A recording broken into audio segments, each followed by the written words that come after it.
Hello, good morning, नमस्कार, आदाब, हार्दिक इस्तकबाल और हार्दिक अभिनंदन आप सभी का। आप देख रहे हैं, मैं हूं शमशीन और आप देख रहे हैं मार्गदर्शन स्टडी पॉइंट। आज काफ़ी अच्छी, बहुत दिनों के बाद मैं यूट्यूब पे आ रहा हूं और हमारी जो क्लासेस थी वही टेक्निकल इशू की वजह से मैं थोड़ा सा आने में ये प्रॉब्लम हो रही थी, बट आज किसी तरीके से अरेंज किया गया है। आज का जो टॉपिक है हमारा इस्लाम के ऊपर है और वो भी इस वजह से क्योंकि आज मुहर्रम का दिन है, 30 अगस्त है, काफ़ी अच्छा सा दिन है। और सबसे अच्छा सा दिन मैं समझा हूँ कि आज इस्लाम के बारे में आपको थोड़ा सा जानकारी दूँ कि इस्लाम होता क्या है और मुहर्रम क्यों मनाया जाता है, इस्लाम आया कहाँ से है, इस्लाम की इतिहास क्या है, इस्लाम की उत्पत्ति कैसे हुई है। इन सभी की कहानी हम लोग जानेंगे अभी अपने क्लास में। तब तक के लिए देखते रहिए। तो हाँ जी, भारत में जो मुस्लिम शासन जो आए, सबसे पहले भारत में मुस्लिमों का मुसलमानों की मैं बात करूंगा। तो मेरे प्यारे, भारत में जो मुस्लिम शासन आए उनके अकॉर्डिंग ही मैं बात करूंगा, इधर उधर की बात में, वर्ल्ड की मैं बात ना करूंगा। और मैं कोई धर्म और ना हिंदू और ना मुस्लिम, मैं किसी धर्म को लेकर के मैं जात पात की बात नहीं कर रहा हूँ, यहाँ कोई कम्युनल बात नहीं कर रहा हूँ। तो आप लोग ये मन में नहीं रखिएगा कि अरे भाई ये है, ऐसा है, मुसलमानों का ये कर रहा है, वो कर रहा है। अच्छी चीज भी बताऊंगा, जो डिमेरिट है वो भी बताऊंगा। सारा दूध का दूध, पानी का पानी अभी होगा यहाँ। कैसे? तो मैं इस वजह से बोल रहा हूँ, थोड़ा सा अजीब सा लग रहा होगा जो हमारे मुस्लिम भाई लोग या फिर जो भी इस्लाम समर्थक जो लोग होंगे वो देख करके बड़ा अजीब उनको लग रहा होगा, अरे भाई ऐसा तो नहीं था, भारत को लूटने की मकसद थी उनकी। मैं सिर्फ और सिर्फ इतिहास के साक्ष्य पर मैं बात बताऊंगा, कोई धर्म की बात नहीं कर रहा हूँ। मैं बहुत बड़ा शास्त्र आदमी नहीं हूँ। मैं सिंपल सी बात है, जो इतिहासों ने जो गवाह दिया है वही तो इतिहास है। जो पहले पूर्व में प्रीवियस टाइम में जो गवाह मिले हैं, साक्ष्य जो मिले, उसी के अकॉर्डिंग तो इतिहास बने हैं। और वो ये बने जो सबसे पहले मोहम्मद बिन कासिम आए थे 718 ईस्वी में जो आए थे, उन्होंने, उनका मकसद था, सबसे पहले मुसलमान का जो है एंट्री हुआ था भारत में 718 ईस्वी में। और वो तो मोहम्मद बिन कासिम थे। और मोहम्मद बिन कासिम का एकमात्र उद्देश्य था भारत को लूटना, और लूट करके यहाँ से गए थे। तो मैंने लिख दिया, भारतीय मुस्लिम शासन का उद्देश्य ही था क्या? भारत को लूटना, भारत को बर्बाद करना। और सिर्फ मोहम्मद बिन कासिम ही नहीं, मैं आपको डंके की चोट से कह सकता हूँ कि जितने सारे मुस्लिम शासक आए मेरे प्यारे, मोहम्मद गजनवी का ले लो या फिर जितने भी ले लो, मैं आगे इतिहास में सारा प्री मेडिएवल में पढ़ाऊंगा, तो सबके सब आकर के भारत को लूटने का ही काम किया। तो मैं ये क्यों ना लिखूं कि भारत में लूटने का ही, भारत को लूटने का ही उद्देश्य उनका था, इस्लाम का।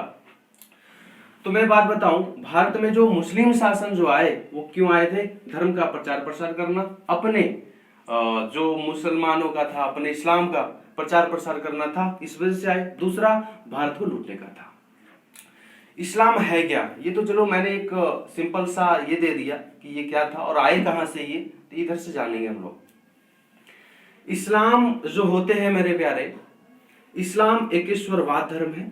और एकेश्वरवाद का सिंपल सा मतलब है कि वो सिर्फ और सिर्फ अपने धर्म को ही मानता है, एक ही ईश्वर का, एकेश्वरवाद, एक ही ईश्वर को मानने वाला धर्म एकेश्वरवाद कहलाता है। वो सिर्फ अपने धर्म को ही मानता है, अपने ही ईश्वर को मानता है, और उसके ईश्वर को कहा गया जाता है मेरे प्यारे अल्लाह। अल्लाह ये अरेबिक लैंग्वेज है, और इसी अपने गॉड को ये खुदा भी कहते हैं, अल्लाह भी कहते हैं और खुदा भी कहते हैं। खुदा पार्सियन लैंग्वेज है, फारसी से लिया गया शब्द है, जिसका मीनिंग है बियॉन्ड द इमेजिनेशन, कल्पना से परे। अच्छा, तो सर ये बात तो समझ में आ रही है सीधे सीधे कि अगर खुदा का मतलब बियॉन्ड द इमेजिनेशन है, मतलब कल्पना जिसका नहीं किया जा सकता, जिसकी मूर्त सूरत नहीं हो सकती। और मेरे प्यारे, इसी वजह से तो मुसलमानों के भगवान का कोई मूर्त सूरत नहीं होता, क्योंकि वो खुदा कहते हैं और खुदा का मतलब ही होता है बियॉन्ड द इमेजिनेशन, कोई कल्पना नहीं की जा सकती। अब जिनकी कल्पना नहीं करोगे उसका मूर्त सूरत क्या निकालोगे? सिंपल सी बात है। इसी वजह से मुसलमानों का इस्लाम का कोई मूर्त सूरत कहीं नहीं होती। वो सिर्फ अपने गॉड को इबादत करने के लिए, अपने गॉड को मनाने के लिए, अपने गॉड को पूजा करने के लिए वो सिर्फ नमाज अदा करते हैं। और एक और अच्छी सी बात है कि ये अरेबिक लैंग्वेज लिया गया अल्लाह, और इसका मीनिंग अल्लाह का अरेबिक में मिलेगा आपको, पता नहीं, आपको मालूम होगा भी नहीं। अल्लाह का मतलब ही होता है सिर्फ और सिर्फ पूरे ब्रह्मांड में सिर्फ मैं हूँ, अल्लाह सिर्फ मैं हूँ। अपने गॉड को वो सिर्फ एक ही, मतलब पूरे ब्रह्मांड को चलाने वाला माना जाता है, तो उसको कहा जाता है अल्लाह। तो इनके नाम में ही ऐसा छुपा हुआ है। खैर जो भी हो, इस्लाम के मानने का, ये तो मैंने बताया कि अपने गॉड को ये क्या कहते हैं? अल्लाह कहते हैं, अरबिक लैंग्वेज है। खुदा कहते हैं जिनका मतलब होता है बियॉन्ड द इमेजिनेशन, किसी कल्पना से परे, जिसकी कल्पना नहीं की जा सकती, जिसका मूरत सूरत ना हो। 5 पिलर्स हैं, 5 पिलर्स मानने का, मुसलमानों का इस्लाम को मानने का 5 पिलर्स है। जैसे हम लोग हिंदू में होता क्या है कि हिंदू में भी मानने के अपने अपने रूल हैं, ये पूजा करो, वो पूजा करो, दशहरा है, दुर्गा पूजा करो, राम की पूजा करो, जो भी चीजें हैं। वैसे ही मुसलमानों में भी 5 स्तंभ है कि आप एक सच्चा मुसलमान होने के लिए इन 5 चीज का होना बहुत जरूरी है। सबसे 1 नंबर में वो क्या है? कलमा। एक सच्चा मुसलमान वही होगा जो कम से कम दिन भर में वो 3 बार कलमा अदा करेगा। और कलमा अदा करता है, वो कलमा में पढ़ता क्या है? ला इलाहा इल्लल्लाह मुहम्मदुर रसूलुल्लाह, यही तो पढ़ता है। इसका मतलब क्या होता है मेरे प्यारे? मैं फिर से बोल रहा हूं, कलमा पढ़ते हैं 3 बार। कलमा जो पढ़ेंगे, एक सच्चा मुसलमान वही होंगे जो कम से कम दिन भर में 3 बार कलमा पढ़ेंगे। कलमा पढ़ते क्या है? उस कलमा में कहा जाता है ला इलाहा इल्लल्लाह मुहम्मदुर रसूलुल्लाह। इसका मीनिंग क्या होता है? जान करके आपको हैरानी होगी कि इसका मीनिंग ही ये होता है, ला इलाहा इल्लल्लाह मुहम्मद उर, मतलब हमारे अल्लाह के अलावा, हमारे गॉड के अलावा कोई भी, कोई दूसरा, कोई शक्ति ऐसा नहीं है जो उनके सामने टिके। पूरे ब्रह्मांड को चलाने वाला सिर्फ और सिर्फ हमारे अल्लाह हैं। हमारे, और सोचो ऐसी चीज जो दिन भर में अपने आप को ही सर्वश्रेष्ठ कहते हैं, वो दिन भर में 3 बार ऐसी बातें करते हैं।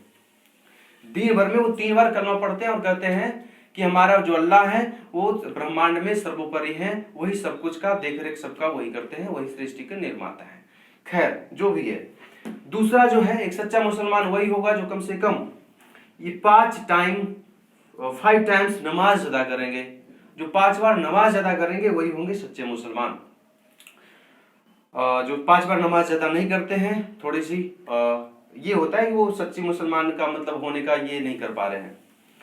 रमजान का महीना होता है मेरे प्यारे, रमजान का महीना का मतलब हो गया कि ये जैसे हम लोग में होता है नवरात्र का महीना होता है जो सबसे पवित्र महीना माना जाता है, वैसे ही मुसलमानों में भी रमजान का महीना जो होता है, रोजा जिस दिन रखते हैं, जिस महीने में, काफी पवित्र महीना माना जाता है और ये हर मुसलमान को रखना जरूरी होता है। हज के लिए जाना, मक्का से मदीना घूमने के लिए अपने जिंदगी में कम से कम 1 बार हज के लिए जरूर जाना जाता है। कि किसी भी एक सच्चा मुसलमान वही हो सकता है जो कम से कम अपने जिंदगी में 1 बार हज के लिए गया हो, और हज मक्का से मदीना के लिए जाया जाता है। ज़कात 5वें नंबर पर है। ज़कात एक सच्चा मुसलमान वही होगा जो अपने अर्न का, अपने कमाई का 1/40 भाग वो जाकर के हज जाएगा, वो ज़कात करेगा, मतलब दान करेगा। दान भी ऐसा होना चाहिए जो बाएं हाथ से अगर दान करे तो दाएं हाथ को पता ना चले, दाएं हाथ से दान करे तो बाएं हाथ को पता ना चले। इसका मतलब ये है कि दान भी ऐसी होनी चाहिए, गुप्त दान, कंप्लीटली, किसी को कानो कान भनक ना हो। तीसरा जो मैंने लिखा है, मुसलमानों में एक अच्छा सा वर्ड आता है काफिर। ये काफिर है क्या? देखो जी, मुसलमानों में गैर मुस्लिम या काफिर कहा जाता है। गैर मुस्लिम वो कभी भी ना हिंदू नहीं बोलेगा। एक सच्चा मुसलमान वही होगा जो कभी भी दूसरे धर्म का नाम अपने जीव से नहीं लेता है, अपने मुंह से दूसरे धर्म का नाम लेगा, वो हिंदू नहीं बोल सकता है। जैसे हम मुसलमान बार बार बोल रहे हैं, वो कभी भी, एक सच्चा मुसलमान वही होगा जो कभी भी हिंदू या फिर कोई और अदर ये का धर्म का नाम नहीं लेगा। वो जो इस्लाम को नहीं मानता है उसको काफिर कहते हैं। इस्लाम को जो नहीं मानेगा उसको काफिर कहेंगे या गैर मुस्लिम कहेंगे। और मेरे प्यारे, सबसे हैरत की बात तो यह है कि काफिरों को मारने के लिए भी उनमें ऐसा माना जाता है, पता नहीं माना जाता है ये क्या हुआ है, लेकिन इतिहास में के अकॉर्डिंग मैं बोल रहा हूँ, ये सिर्फ और सिर्फ इतिहास है, ना कि कोई धर्म को ये करने के लिए है। ऐसा माना जाता है कि जो सबसे ज्यादा काफिरों को मारेगा उसको गाजी की पदवी मिलेगा। मतलब गैर मुस्लिम लोगों को, हिंदुओं को, या फिर कोई अदर ईसाइयों को, या फिर कोई भी मुस्लिम छोड़ करके दूसरे धर्म को मारने वाले को वो क्या, कौन सा पोस्ट देते हैं? गाजी का पोस्ट धारण करते हैं, गाजी की पदवी धारण करते हैं। ये क्यों गाजी की पदवी क्यों धारण किया जाता है? तो जो सबसे ज्यादा काफिरों को मारेगा, जैसे आप इतिहास में पढ़ेंगे बहुत सारे आएंगे शासक जो मारेंगे, हिंदुओं को मारेंगे या फिर अदर धर्म वाले को मारेंगे, गैर मुस्लिमों को मारेंगे, काफिरों को मारेंगे, और उन्हें कौन सा पदवी मिलेगा? का गाजी की पदवी मिलेगा। अब देखते हैं इन सभी चीज़ों को कि आखिर ये मुसलमान, ये इस्लाम आए कहाँ से थे, इनकी स्टार्टिंग कहाँ से हुई थी। मेरे प्यारे गौर कीजिएगा, इसके जो संस्थापक थे, संस्थापक का नाम ही था पैगंबर मोहम्मद साहब। पैगंबर मोहम्मद साहब मुसलमान का, इस्लाम धर्म के संस्थापक थे, उन्होंने ही इसका फाउंडेशन करा था। इनका जो जन्म हुआ था 570 ईस्वी में मक्का नामक जगह पर हुआ था। अब जन्म तो हुआ, ठीक है, अच्छी बात है। और जन्म के बाद इन्होंने किया क्या, तो एक गुफा में, हीरा नामक गुफा था, उस गुफा में जाकर के बैठ गए। क्यों भाई, क्यों बैठ गए, क्या हो गया ऐसा? तो ऐसा कहा जाता है कि 570 ईस्वी में जन्म हुआ, 610 ईस्वी में, इतने समय तक तो वो बाहर रहे, पूरे दुनिया वगैरह, उन्होंने, उनकी बाकायदा शादी वगैरह भी हुए, उनके बच्चे भी हुए। और माशाल्लाह उसके बाद इन्होंने 610 ईस्वी में इनको लगा कि अब मुझे कुछ अलग सा करना है, अलग सी चीजें कुछ इनके मन में आया, क्या आया आई डोंट नो। तो पैगंबर साहब जाते हैं एक हीरा नामक गुफा में और बैठ जाते हैं वहां। कहानी सुनिएगा जरा, बड़ा इंटरेस्टिंग है। और हीरा नामक गुफा में जब बैठते हैं वहां से, तो बैठने के बाद कुछ दिन के बाद वहां से निकलते हैं वो, और निकलते हैं तो उनके हाथ में ना एक बड़ा अच्छा सा पुस्तक रहता है। और जो आकर के बाद में कहते हैं कि ये जो पुस्तक है हमारे अल्लाह ने, हमारे गॉड ने, ऊपर वाले ने किसी जिब्राइल नाम के दूत से भेजा है। मतलब इनका कहना था कि ये जो पुस्तक है वो किसी इंसान ने नहीं दिया है, ये मैंने नहीं लिखा है, या फिर किसी ने लिख करके नहीं दिया है, ये तो ऊपर का रहमत है, ये तो ऊपर वाले का रहनुमा है कि मेरे हाथों में जिब्राइल नामक के दूत के द्वारा, वो दूत का नाम जिब्राइल कहा जाता है। ये जो दूत थे जो इनको ला करके पुस्तक देते हैं, ये पुस्तक कौन था, तो गौर कीजिएगा, ये पुस्तक का नाम ही था क्या, कुरान। और ये कुरान ही क्या कहलाता है, मुसलमानों का, इस्लाम का सबसे पवित्र ग्रंथ कुरान ही माना जाता है। और एकमात्र ऐसा ग्रंथ जिसे लोगों ने नहीं बनाया, आदमियों ने नहीं बनाया, ऐसा माना जाता है कि खुदा का लिखा हुआ, खुदा का बनाया हुआ जिब्राइल नाम के दूत, गॉड का एक दूत था, भगवान का दूत था, अल्लाह के दूत थे, अल्लाह के दूत का नाम जिब्राइल, और उन्होंने ही ला करके इनके हाथ में दिया था, ऐसा पैगंबर मोहम्मद साहब का कहना था। तो ये आकर के सबको बताने लगे कि देखो जी ऐसे फॉलो करे, उसमें जो भी चीजें लिखी हुई थी ऐसे फॉलो करो, इस्लाम को फॉलो करने का ये तरीका है, वो तरीका है। उन्होंने तरीका बताना स्टार्ट किया, और उन्होंने बकायदा उन्होंने ऐसा बताया कि मुझे अल्लाह ने, जब मैं हीरा नामक गुफा में था, उनका ऐसा कहना था कि जब मैं हीरा नामक गुफा में था तो अल्लाह ने मुझे बताया कि आप जाओ, लोगों को जा करके ये करो, उपदेश दो, ये सबको बताओ, ज्ञान दो भाई कि ऐसे चीजों को मानने वाले ही सच्चा इस्लाम होंगे, और इन सारी चीजों को फॉलो करोगे तो एक सच्चे इंसान बनोगे, ऐसा करके उनका कहना था। और इस वजह से वो कुरान में लिखी हुई सारी चीजों को खुद तो फॉलो करने लग गए और लोगों को भी बताने लग गए। हैरत तो इस बात की हुई कि जब मक्का में थे, इनका जन्म तो मक्का में हुआ था, मक्का कंप्लीटली ईसाइयों का भरा हुआ था, उस टाइम ईसाइयों का बोलवाला था वहां तो मक्का में। और मक्का में जब इन्होंने चीजें, मैं समझ रहा हूँ आपको समझ में आ रही होंगी, जहां पर कहीं डाउट होती है तो आप मैसेज करना, कुछ ऐसी भी चीजें अगर आपको कुछ हमसे कंट्राडिक्शन हो, कुछ विरोधाभास हो तो मैसेज करना। हालांकि मैं माफी चाहूंगा, कुछ अगर किन्हीं को अगर हर्ट हो रहा हो किसी भी इस विषय में मैं अगर बात कर रहा हूँ तो मैं बिल्कुल माफी चाहता हूँ।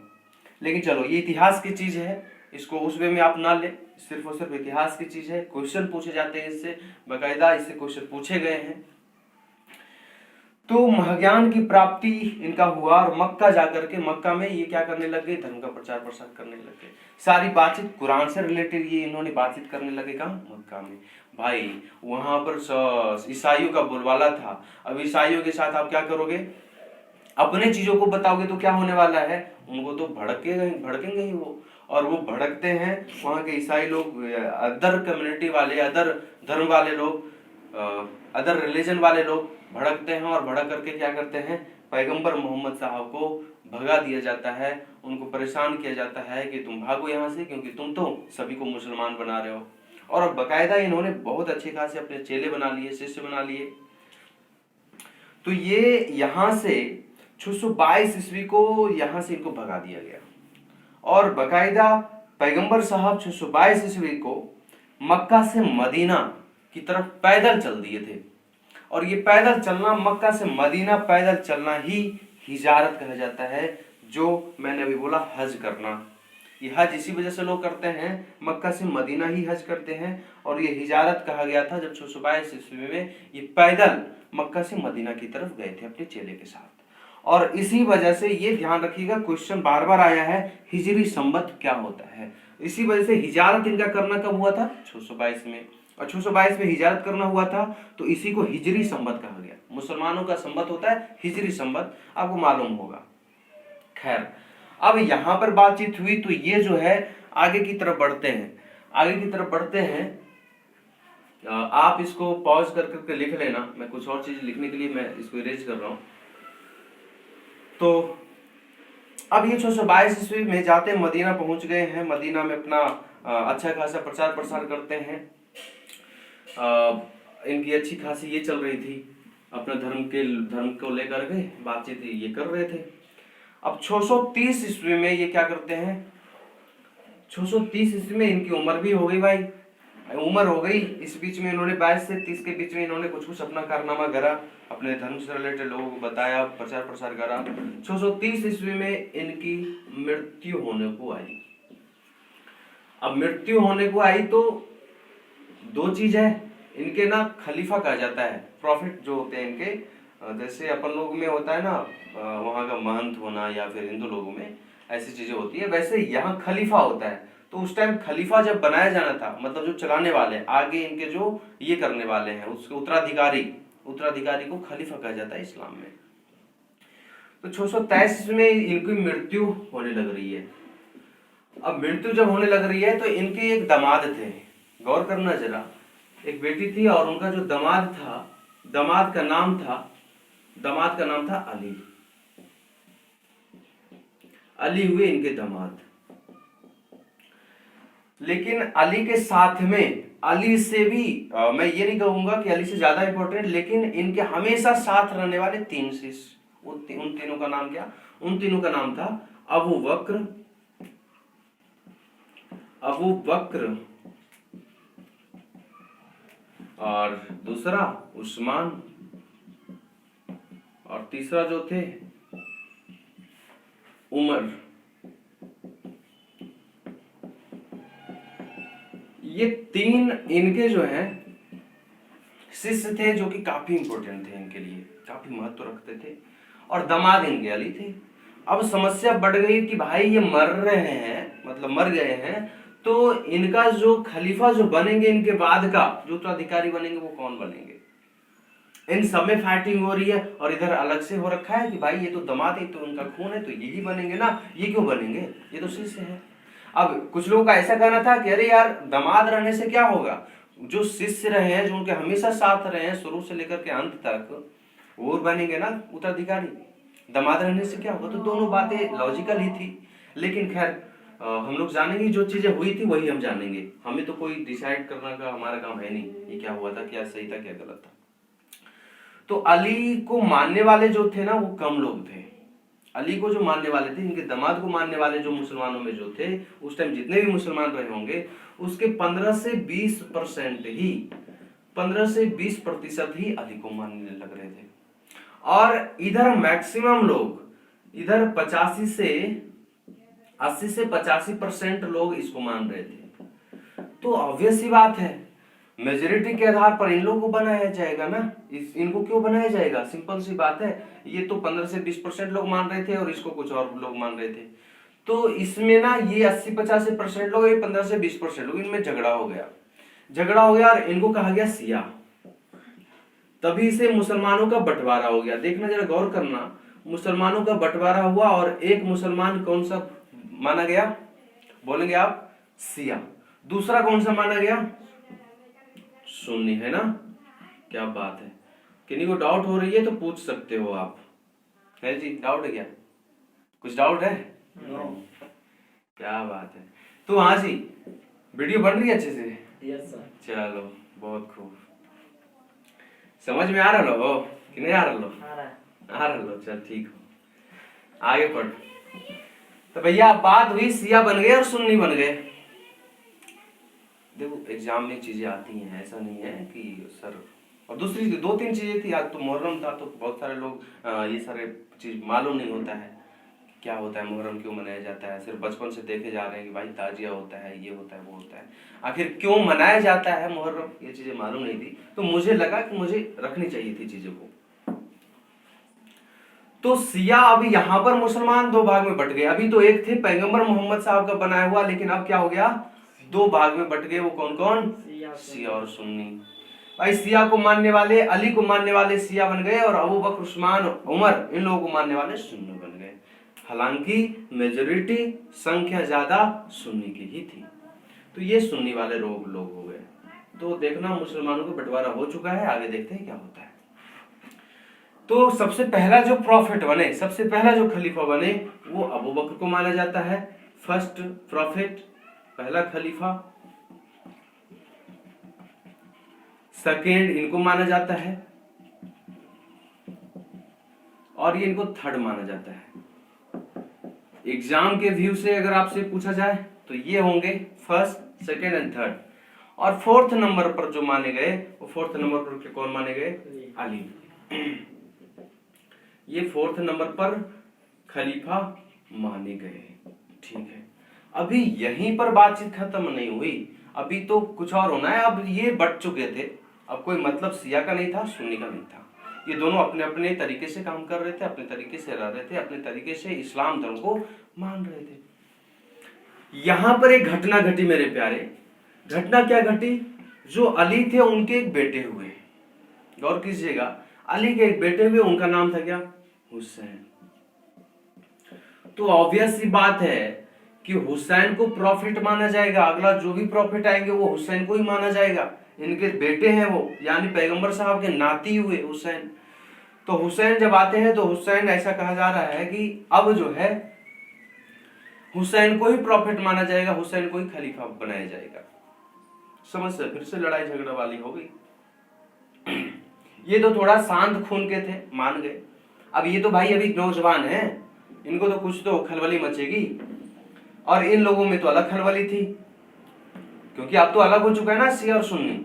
लेकिन अभी तो इस्लाम धर्म का उत्तराधिकारी जो लेना था वो तो एक ही बनेगा, 2 थोड़े बनेगा, बट गए, इससे क्या। तो बात यही हो रही है, हुसैन के बनने की बारी आई प्रॉफिट। अगला जो खलीफा बनेंगे वो कौन बनेंगे, हुसैन बनेंगे। अब हुसैन के बनने की जो बातचीत है, ये एक राजा थे बगदाद के, एक इस्लामिक राजा थे बगदाद के एक काफी इच्छा शक्ति उनकी जो थी, राजा सुल्तान बनने का, उत्तराधिकारी बनने का काफी ज्यादा ये थी, तीव्र इच्छा थी उनकी कि मैं भी उत्तराधिकारी बनूं इस्लाम का, और वो बगदाद के